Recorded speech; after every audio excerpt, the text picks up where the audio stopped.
Okay, in our brine, I'm gonna go over some of the ingredients that we're gonna be using. Slap your mama, about a teaspoon of this. I just had a little remainder of some white peppercorn. Let's just throw some of that in there. I crushed up some shallots and sliced some holes and a little bit of garlic. This is kind of like an onion and garlic in flavor. It's not as bitter as an onion, and it doesn't have the same, let's call it, intensity as garlic, but it's pretty good. Shallots are like, I love to cook with those. And we're also going to use from the African market what I call cameroonian ground pepper. Just to give a little flavor, heat. Use this sparsely. If you ever never used this before, it's pretty hot. So typically the trick here is we're going to cook down our brine solution and let these flavors infuse themselves within a crock pot.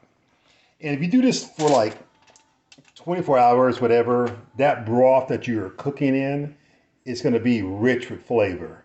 It also has our curing salt, our regular salt, our sugar. All that is mixed into our solution. And the goal is you make enough of this way before you get ready to brine your turkey legs. So in my case, we're going to use what I call a brining bucket or a brining tub.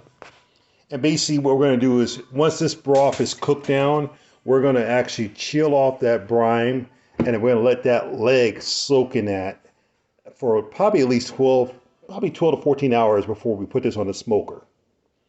And that will help get the flavor into the legs. Remember with dark meat birds, that those tendons, muscles, that's basically the meat. You have to break it down, and you break it down by brining it. You break it down by cooking it slow to allow the moisture in the juices within to kind of cook the meat out. So a brine solution is definitely going to help. These buckets, they should be able to hold my legs as long as I keep the contents covered with ice brine solution. We should be good to go.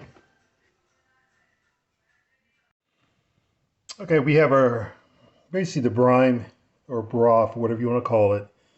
Right now it's cooling off. So as soon as this thing gets down to a reasonable temperature that I can pretty much handle it, we're going to actually strain the bulk of the solid stuff from the broth. And then eventually this will go into my brining bucket. And then we'll be dropping some turkey legs up in here. These turkey legs will end up basically staying in this broth for, I said, about 12, 14 hours before I get ready to cook it.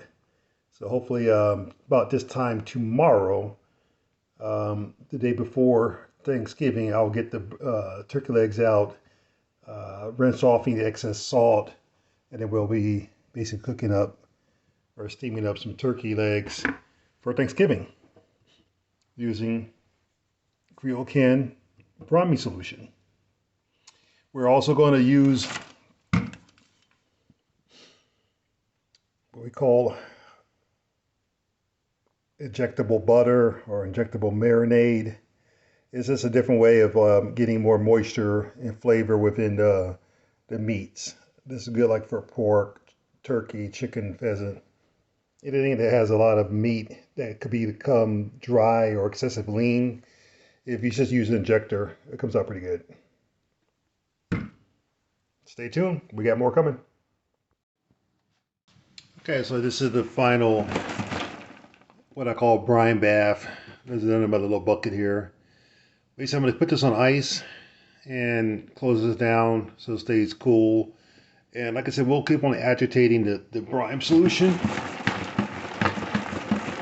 And eventually I'll end up just flipping over the turkey legs probably in about 6, 7, 8 hours.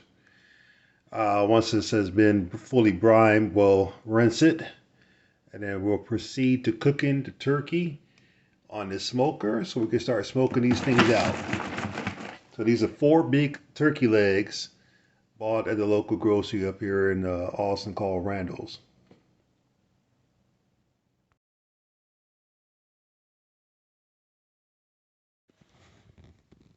Okay, so let me do it this way. This is a brine bath, if we call it.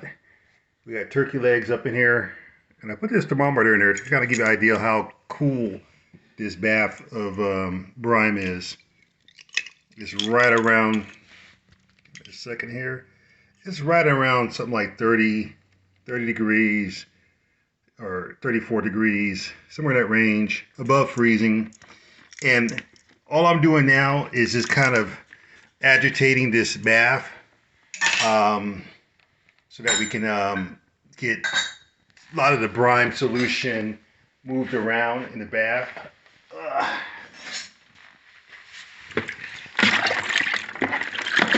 So we're going to agitate this just to get those juices kind of moving around, getting the legs kind of moving around.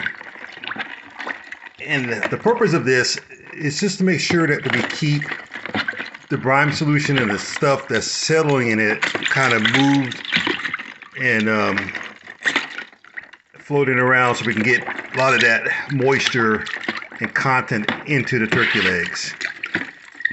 Around maybe 5 o'clock this afternoon, the day before Thanksgiving, I'll go ahead and move these things around one more time. And then sometime around midnight, we'll take this thing out of the bath so let it come to room temperature so we can put it on the smoker. So this is how we brine out turkey legs. These turkey legs are going to be pretty cool right now for the center temperature. But you know, as this thing cools down and this moisture and juices and stuff gets within this meat in the muscle, the meat is the muscle. We'll go ahead and take this thing out of the brine, rinse it off, and get it ready for the smoker. So we're back now to these turkey drumsticks.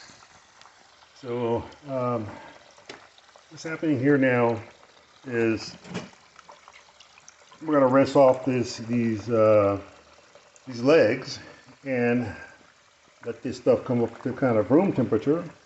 And we'll go ahead and sear it and get it on the smoker. All we're doing is just rinsing off the legs.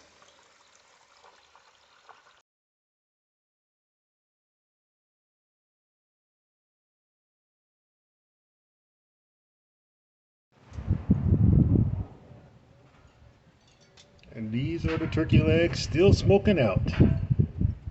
We're going to try to get up to about 145 degrees internal temperature. So we're slowly getting there. Can't rush the meat. Okay, this is the final product. We have smoked and then oven roasted turkey drumsticks. We got a rack of lamb. We got some beef, all beef sausage. Red skin potatoes. And brocolini. This is Creole style. Enjoy. Bon appetit.